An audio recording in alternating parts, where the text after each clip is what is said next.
इसलिए सहाबा के बारे में मैंने बड़ी शद्दमत के साथ आपके सामने बात रखी है ताकि क्लियर हो।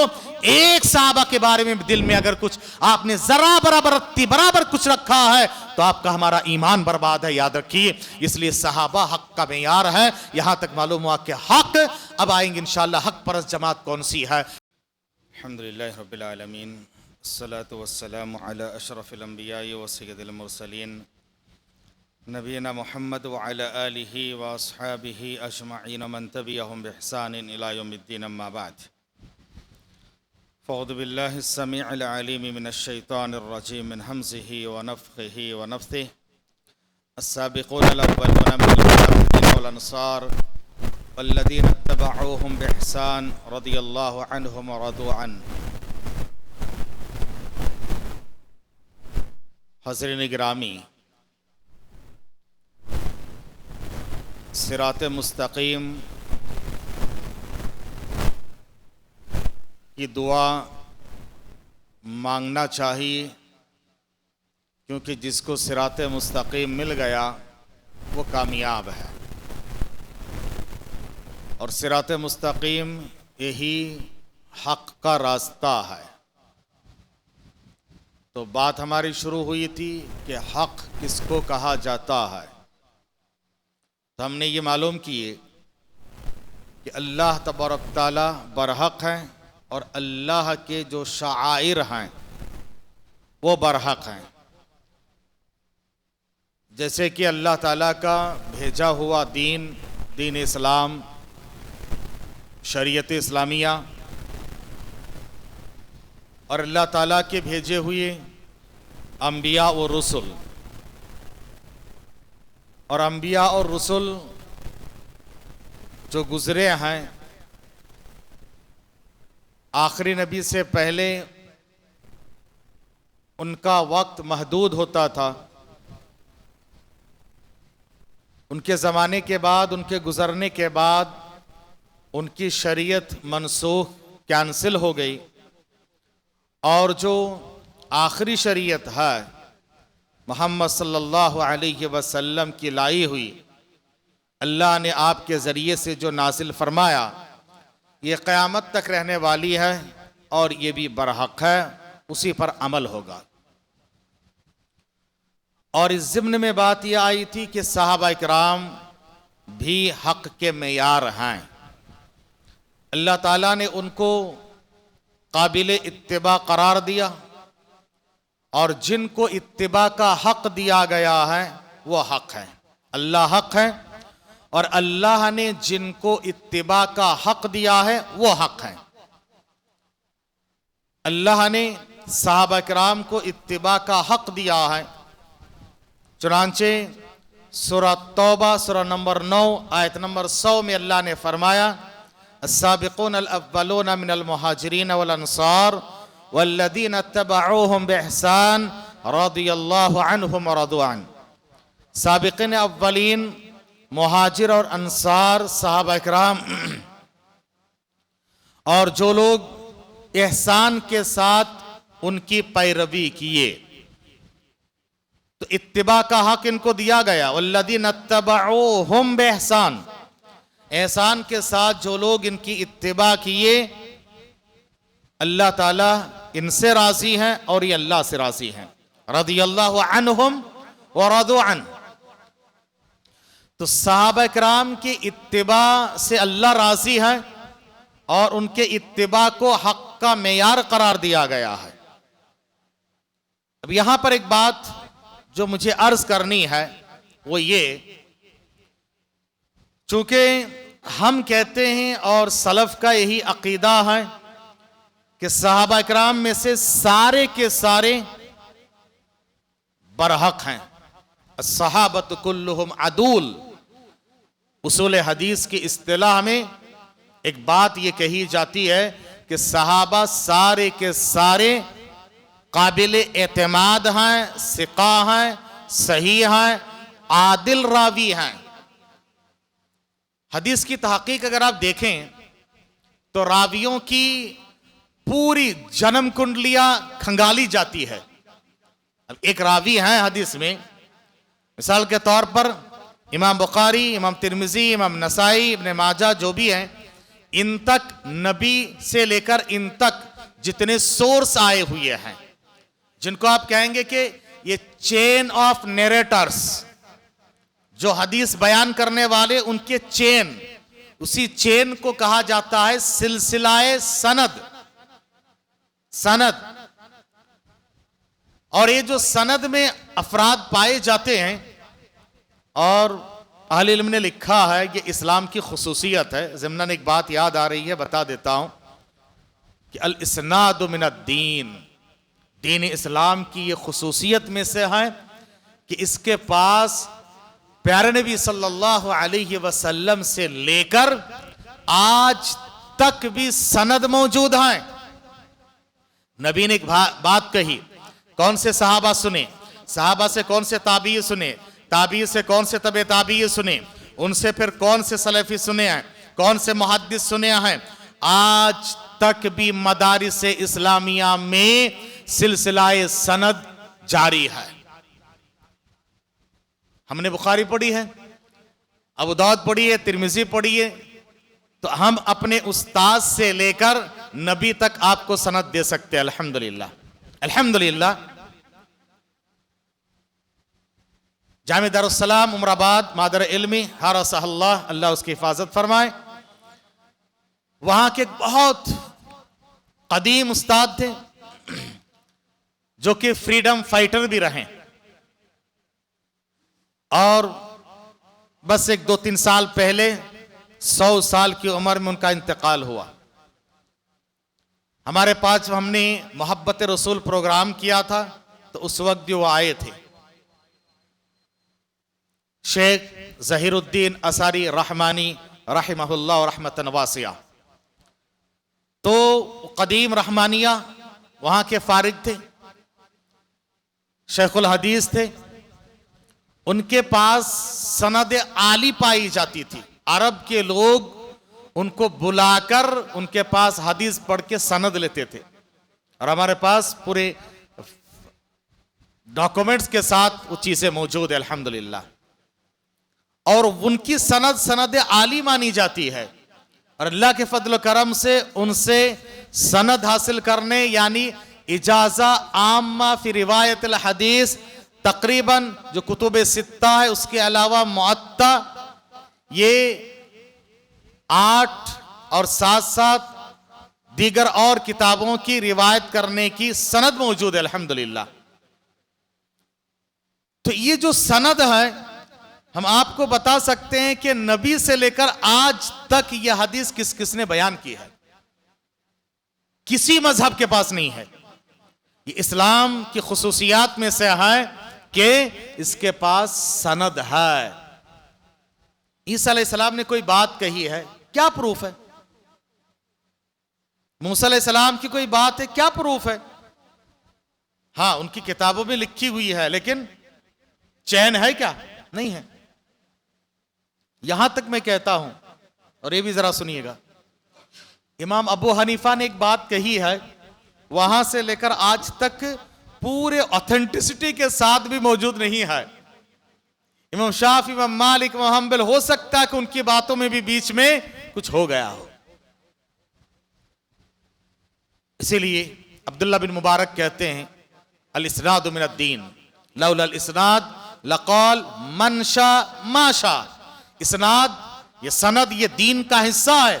अगर सनद ना हो, जो चाहे जैसे चाहे सब कुछ कहने लग जाएं। तो सनद का एक ऊंचा मुकाम है जो इस्लाम के पास है। सनद के जो रावी होते हैं, हर रावी की ताकीक होती है, लेकिन ताकीक करते करते, मिसाल के तौर पर इमाम नसाई ने सुनी है, इमाम नसाई की पूरी हिस्ट्री खंगाली जाती है, कहां कहां पढ़े, उस्ताद कौन है, शागिर्द कौन कौन है, किससे हदीस सुने, कहां का सफर किए, कभी झूठ कहा कि नहीं कहा, इनका कारोबार लेन देन क्या था, अखलाक क्या थे, किरदार, सारी की सारी बातें। हदीस के सही और ज़ईफ होने के लिए 10 बुनियादी असबाब होते हैं। 10 असबाब हैं, 5 का ताल्लुक मेमोरी से है। हाँ, जब्त कहते उसको, जब्त का मतलब मेमोरी। और 5 का ताल्लुक उसके अखलाक, किरदार, दीनदारी से है, दीनदारी से है। जो इंसान झूठा है उसकी रिवायत नहीं ली जाती है। इमाम बुखारी का मशहूर वाक़या आप जानते हैं, बहुत दूर दराज सफर करके गए एक मुहद्दिस से हदीस लेने के लिए। देखिए कि वो अपने घोड़े को बुला रहे थे, बर्तन में कुछ रखे हैं, आओ आओ। घोड़ा आया, देखे बर्तन में कुछ नहीं है। कहा कि जब तुम एक जानवर को धोखा दे सकते हो, मुझे भी दे सकते हो, तुमसे हदीस नहीं लेना है। कितना एहतियात करते थे मुहद्दिसिन, कितना एहतियात करते थे। हाँ, मुहद्दिसिन के पास देखिए मुरुवत, मुरुवत अगर आप देखेंगे, ये मैं आपके दूसरी चीजों की तरफ लेके चले जा रहा हूं, फिर उसूल हदीस उसके जो तफसीलात हैं। मुरुवत एक लफ्ज है, यानी वो चीज जो इंसानियत के खिलाफ है, जायज है, मगर जो सही रावी है उसको वो काम नहीं करना चाहिए, नहीं करना चाहिए। मिसाल के तौर पर रास्ते में ठहर के खाना जायज तो है आपके लिए, लेकिन एक ऑथेंटिक जो सही रावी हैं, हदीस के प्रचार करने वाले, हदीस सीखने सिखाने वाले, ऐसे आदमी को चाहिए कि एहतियात करें। हर जगह पर आपको जाके बैठना, खाना पीना यह सही नहीं है, मुरुवत के खिलाफ है, याद रखिए। तो बहरहाल लोग इसको अगर आप डिग्निटी मेंटेन करना कहिए, कुछ और कह लीजिए, लेकिन अपनी डिग्निटी मेंटेन करना चाहिए। बहरहाल बात निकली सहाबा से, तो ये तहकीक करते करते देखते हैं ये सब सही है, ठीक ठाक है, रावी सही है, फिर देखते ये रावी सही है। पहुंचते पहुंचते जब सहाबी की बात आती है, सिर्फ एक लफ्ज लिखकर खत्म पूरा चैप्टर, हादा सहाबी, खत्म, आगे कोई तहकीक नहीं होती है। यानी सहाबी का लफ्ज कहना ये पूरी तहकीक हो गई। क्यों हो गई? अरे भाई, अल्लाह ने खुद कहा ये सब के सब हक के मेयार हैं, हक के मेयार है सहाबा के बारे में। अल्लाह ने कहा वइन आमनु बिमिस्लि मा आमनतुम बि फक़द इहतदौ। अकीदे में, अखलाक में ये हक के मेयार हैं, इत्तिबा करना इनके लिए कहा गया है। ये मैं बता रहा हूं कि सहाबी आते ही आगे कोई ताकीक नहीं होती है कि इन्होंने नबी से सुनी या नहीं सुनी, ये है वो है, कोई ताकीक नहीं है। क्यों? सहाबी रसूल है, वो झूठ नहीं कह सकते। अस्सहाबा कुल्लुहुम अदूल। लेकिन जब ये बात कही जाती है, अब बाज लोगों को बुरा लगता है, क्योंकि उनके पास सारे के सारे सहाबा काबिले हुज्जत नहीं है। वो कहते हैं कि सहाबा में से गिने चुने 4-5 सहाबाई सही थे, बाकी सब मुर्तद हो गए थे, नाउज़ुबिल्लाह। इसके जरिए से क्या बताना चाहते मालूम है? ये मतलब कोई अवामी बयान नहीं है, इसके लिए आपको उलमा के पास पढ़ना, दर्स क्लास लेना पड़ेगा। हाँ, यानी यहूद की शुरू से ये साजिश रही कि इस्लाम को कैसे मस्क किया जाए, इस्लाम को कैसे बर्बाद किया जाए, मुसलमानों को कैसे आपस में लड़ाया जाए, ये इनकी पूरी कोशिश रही। जब इन्होंने देखा कि तलवार की जंग हमसे जीत नहीं सके, अब क्या करना, फिक्री अलगार करना है, यानी फिक्र की जंग लड़ना है। और उसके लिए इन्होंने सबसे पहले इस्लाम का लुबादा उड़वा के, मुसलमानों का नाम लेके, मुसलमानों के बीच में एक आदमी को भेजा जिसका नाम है अब्दुल्ला बिन सबा। अब्दुल्ला बिन सबा उस्मान रज़ी अल्लाह ताला अन्हु के दौर में उसने सारे इस्लामी ममालिक में फिर फिर के जायजा लिया, स्टडी किया कैसे इनको लड़ाया जा सकता है। और उसके बाद इन्होंने सोचा इनके पास जो शरीयत है कुरान और हदीस, ये बहुत अहम है, इस पे अगर सब रहेंगे, सब मुत्ताहिद रहेंगे, इसमें गड़बड़ी करना है। अब कुरान में तो कुछ कर नहीं सकते हैं, हदीस में शुरू किए। सबसे पहले जिस बंदा ने हदीस घड़ा वो अब्दुल्ला बिन सबा है, और हदीस घड़ा हजरत अली की शान में। लिकुल्ली नबीय्यिन वसी वसी अली, हर नबी के एक वसी होते हैं, मेरे वसी अली हैं। और कहा कि देखो कुरान इन्होंने 10 पारा छुपा दिया है, 40 पारा कुरान है। और सहाबा को मशकूक इसलिए किया गया ताकि सहाबा के जरिए से हदीसें आई है ना, हम कहेंगे भाई ये तुमने वो हदीस बताई है ना, कौन से सहाबी ने रिवायत की है, तो कहेंगे कि नहीं वो सहाबी नहीं, ये है वो है, ये तो काबिल हुज्जत नहीं, वो सहाबी काबिल हुज्जत नहीं, ये मुर्तद हो गए, वो ऐसे हो गए, वो ऐसे हो गए हैं, है ना। इसीलिए इनके पास हजरत अबू हुरैरा भी काबिल हुज्जत नहीं, अम्मा आयशा भी काबिल हुज्जत नहीं, हजरत उमर भी काबिल हुज्जत नहीं है। याद रखिए इन सबको वो लान तान करते हैं, और इसके लिए इन्होंने क्या किया है, खानदान का जरिया और वसीला बनाया खानदान को। जमाने जाहिलियत से बनो उमैया और बनो हाशिम में दुश्मनी चली आती थी, इस्लाम के बाद ये खत्म हुआ, लेकिन इसने सोचा कि इस आड़ में इनको लड़ाया जा सकता है। कहा कि देखो खलीफा बने ये जो उस्मान, ये बनी उमैया के हैं, तुम्हारा हक ये मार रहे हैं, और ये इससे लड़ाना बहुत आसान होता है। उस्मान रज़ी अल्लाह ताला अन्हु के खिलाफ अनाब शनाब बक के, वो उस्मान जिनको देखकर फरिश्ते हया करते थे। हाँ, नबी ने दूसरे अशरा मुबशरा को एक बार अगर खुशखबरी दी जन्नत की, हजरत उस्मान को तीन बार बशारत दी है, तीन बार दुनिया में जन्नत की बशारत दी है। कहा कि अगर मेरी और कोई बेटी होती, 2 बेटी के निकाह कराने के बाद दोनों का इंतकाल हुआ, और आपको भी बता देते नबी की कोई बेटी 30 साल की उम्र को पार नहीं की है, कोई बेटी नहीं 30 साल की उम्र को पार नहीं की, सारे के सारे 30 साल के अंदर ही इंतकाल फरमा गए। फातिमा के बारे में तो कहा जाता है कि 18-20 साल की उम्र में उनका इंतकाल हो गया। तो हजरत नबी करीम सल्लल्लाहु अलैहि वसल्लम ने फरमाया अगर मेरी और एक बेटी होती तो मैं हजरत उस्मान से निकाह करवाता। कब्र के पास से गुजरते रोते रोते दाढ़ियां तर हो जाती थी, फरिश्ते देखकर उनको हया करते थे, इतने ज्यादा नेक मुत्तकी परहेजगार थे, लेकिन लोगों ने उनको बख्शा नहीं है, हमें और आपको थोड़ी ही बख्शेंगे। याद रखो, लोगों से अच्छाई को उम्मीद मत रखो कि हर आदमी आपकी तारीफ ही करेंगे, नहीं, आपके पीछे पड़े भी रहेंगे बहुत सारे लोग कि आपके हर चीज पे उंगली उठाने वाले भी होंगे। हजरत उस्मान को ही छोड़े नहीं है, इनको इग्नोर करो और अपना काम करो। याद रखिए मेरे भाइयों, हजरत उस्मान के बारे में अनाप शनाप कहकर उनका कत्ल करवाया गया। उलमा लिखते हैं अव्वलु फितनतिन वक़अत फी हादिहिल उम्मा मक़तल उस्मान, पहला फितना जिस उम्मत में वाक़ हुआ वो उस्मान रज़ी अल्लाह ताला अन्हु का कत्ल। उसके बाद से उम्मत में इंतशार शुरू हुआ, एक तरफ हजरत अली, एक तरफ मुआविया, और दोनों का नारा भी सही है, लेकिन होते होते जंग सिफ़ीन, जंग जमल, पता नहीं क्या क्या हो गया, और इन सब के पीछे लड़ाने वाला वही अब्दुल्ला बिन सबा था। और इतना दिमाग खराब किया गया, बोल बोल के कभी अच्छे भले इंसान का भी दिमाग खराब किया जाता है। हजरत उस्मान को कत्ल करने वाले जो लोग आए थे उनमें हजरत अबू बकर के बेटे भी थे, हजरत मोहम्मद, मोहम्मद बिन अबी बकर। अबू बकर के बेटे सबसे पहले आगे बढ़ के दाढ़ी उन्होंने पकड़ी, कहा कि बेटा ये दाढ़ी जिसकी इज्जत तुम्हारे बाप करते थे और आज तुम उसकी नाकदरी कर रहे हो, ये सुनना। तो वो पीछे हट गए, पीछे हट के चले गए, और बाद में दूसरे लोगों ने, दंगाइयों ने ये दंगा हंगामा किया। रोजे की हालत में जुल्हिज्जा के महीने में हजरत उस्मान को कत्ल कर दिया गया।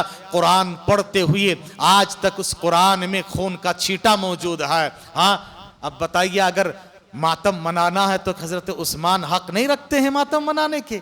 ऐसे दर्दमंदाना तरीके से उनको शहीद कर दिया गया। अब क्या कहना चाहता हूं मैं, सहाबा के बारे में ये लान तान शुरू किए ताकि इस्लामी शरीयत को मशकूक किया जाए, और इसीलिए इन लोगों ने क्या किया है, आले बैत के राग अलापना शुरू किए। आले बैत की आड़ में सहाबा इकराम की तौहीन, इसी टॉपिक पे मेरा खुतबा है, आप सुनिए। वो जो हदीस गदीर खुम की आड़ में पता नहीं क्या क्या कहते हैं लोगों को, उसकी पूरी वजाहत है, 2 खुतबा है यूट्यूब में आज तक मौजूद, आप सुनिए कि हदीस गदीर खुम की हकीकत और इसी तरह से आले बैत की आड़ में सहाबा की तौहीन, सुनिएगा। अब इसमें क्या होता है, सहाबा सारे के सारे काबिले जिक्र नहीं है, काबिले कबूल नहीं है। उन्हीं में से बात होते होते ये जो हजरत हमजा को कत्ल करने में, हजरत हमजा नबी के चचा हैं। अब आले बैत में से बदनाम नहीं करना ना, लेकिन तुम कितनी भी चोरी कर लो, कितनी सफाई के साथ, पता चल ही जाता है हकपरस लोगों को। तुम आले बैत में तो नबी को मानते हो, फातिमा को मानते हो, अली को मानते हो, हसन को मानते हो, हुसैन को मानते हो। क्या है ये? पंजा। समझ में आ रहा? पंजा कहां से आया है? पंज तन पा के पांची है, उसी से पंजा है। और हम भी बस सुन्नी अपने आप को कहते हैं और पूरे पता नहीं कहां के लिए हुए हैं, सारी बातें बयान करते हैं। तुमने बेटी को तो ले लिया मगर मां को छोड़ दिया। फातिमा की मां कौन है? हम थोड़ी देर के लिए बगले झांकना पड़ता है ना, कौन है? बगले झांकना पड़ता है। इतना ज्यादा हमारे दिमाग में बिठाया गया भाई, फातिमा की मां कौन है? हजरत खदीजा रदी अल्लाह ताला अन्हा। कभी आपने सुना उनकी जबानी खदीजा का नाम? आले बैत में है? नहीं उनके पास आले बैत में। क्यों नहीं है? एक बीवी को लिए तो सारों को लेना पड़ता ना, और सारों को लेंगे तो आयशा को लेना पड़ेगा। अब आयशा तो भाई इनके खानदान के नहीं है। हाँ, उनको बदनाम करने के लिए, उनको निकालने के लिए सारों को निकाल दिए। ना रहे बांस ना बजे बांसुरी। याद रखिए, ये साजिश है, साजिश है। और उसी के नतीजे में आहिस्ता आहिस्ता हजरत हमजा को कत्ल करवाने वाला कौन? तो कहा कि देखो अब सारी दोष डालते हैं मुआविया और अबू सुफियान रदी अल्लाह अन्हुमा पर। अबू सुफियान इस्लाम कबूल किए, सहाबी रसूल हैं। मुआविया कातिबे वही है, सहाबी रसूल हैं और नबी के सगे साले हैं। मुआविया रदिल्लाहु तआला अन्हु नबी के सगे साले हैं और अबू सुफियान नबी के ससुर हैं। उनकी बेटी उम्मे हबीबा नबी की बीवियों में से हैं, अज़वाज मुतहरात में से हैं। उनकी बड़ी कुर्बानियां हैं, पढ़ो आपको मालूम होगा। हाँ, कातिबे वही है, इतना ऊंचा मुकाम है, लेकिन उनको बदनाम करने के लिए ये सब रचा गया। इसीलिए मैंने कहा कि देखो हजरत हमजा रदी अल्लाह ताला अन्हु के कत्ल करवाने में वाशी के जरिए से हाथ उनका नहीं था। उनसे पूछा गया और बुखारी का हवाला मैंने दे दिया, उसमें है कि जुबैर बिन मुतइम ने अपने चचा के इंतकाम में, तो आइमा बिन आदी के इंतकाम में ये काम करवाया था। और बाद में वाशी ने कहा, मैं जब इस्लाम कबूल किया मुझे बहुत रंज था कि मैंने इस्लाम की बड़ी हस्ती को कत्ल किया। फिर नबूवत के दावा करने वाला मुसैलमा कज़्ज़ाब को मैंने अपने हाथ से जब कत्ल किया, मुझे लगा कि मैंने बराबरी कर ली है इस्लाम के एक दुश्मन को कत्ल करने के बाद। ये वाकया है। यहां एक साहिब को पूछा गया, काली पगड़ी लगाकर, नामे वहाबी नामे बाबी में किताबी, सामने कुछ किताबें रखकर बड़े बड़े हाँकते हैं और जबान फराटे से चलती है। अच्छे खासे लोग जो हैं उनके इंजीनियर साहब के जो मोतक़िद हैं, याद रखिए, उनसे पूछा गया तो वो भी पक्का राफिजी हैं और साहब इकराम को लानतान करने वालों में से हैं। लेकिन ये लोग, इनके पास एक अकीदा है तुकिया। इनका अकीदा क्या? तुकिया। अपना अकीदा छुपाओ और कुछ सामने वालों को गुमराह करो। अपना अकीदा जाहिर नहीं करते लोग, तो ये छुपा कर लोगों को गुमराह करते हैं। उनसे पूछा गया तो उन्होंने कहा कि देखो, अगर ये गलत है तो द मैसेज फिल्म क्यों बनी है? अरे भाई, कुरान और हदीस की बात कर तो अपने आप को किताबी बोलता है और यहां फिल्म का हवाला दे रहा है। अकल मारी गई है। याद रखिए मेरे भाइयों, ये सहाबा को बदनाम करने की साजिश है। इनसे गुरेज और परहेज करें, क्योंकि सहाबा हमारे लिए ये दीन की बुनियाद है। कुरान और हदीस उन्हीं के जरिए से हमारे पास पहुंची है। अगर इनको मशकूक कर दोगे सारी शरीयत मशकूक हो जाएगी। इसलिए सहाबा के बारे में मैंने बड़ी शद्दमत के साथ आपके सामने बात रखी है ताकि क्लियर हो। एक सहाबा के बारे में दिल में अगर कुछ आपने जरा बराबर कुछ रखा है तो आपका हमारा ईमान बर्बाद है, याद रखिए। इसलिए सहाबा हक का मेयार है। यहां तक मालूम हुआ कि हक। अब आएंगे इंशाअल्लाह हक परस्त जमात कौन सी है। दुआ कर रब्बुल आलमीन से अल्लाह तबारक तआला हमें और आपको वाकई माने में सही बातों की रहनुमाई फरमाए, गलत बातों से परहेज और गुरेज करने की तौफीक अता फरमाए। अल्लाह ये मौजूद सारे मुसलमानों की जान माल इज्जत आबरू दीन और ईमान अहल अयाल की हिफाजत फरमाना। अल्लाह सबके दिलों की जायज़ मुरादों को तमन्नाओं को पूरा फरमाना। अल्लाह तबारक तआला खैर बरकत से माला माल फरमाना। हमारे मुल्क में वतन में अमन और सुकून देना। हर तरह के शरारत से अल्लाह ताला तो महफूज रखना। आमीन। सुब्हानक अल्लाहुम्मा व बिहम्दिक अशहदु अल्ला इलाहा इल्ला अंता अस्तगफिरुका व अतूबु इलैक। सल्लल्लाहु अलैहि व सल्लम।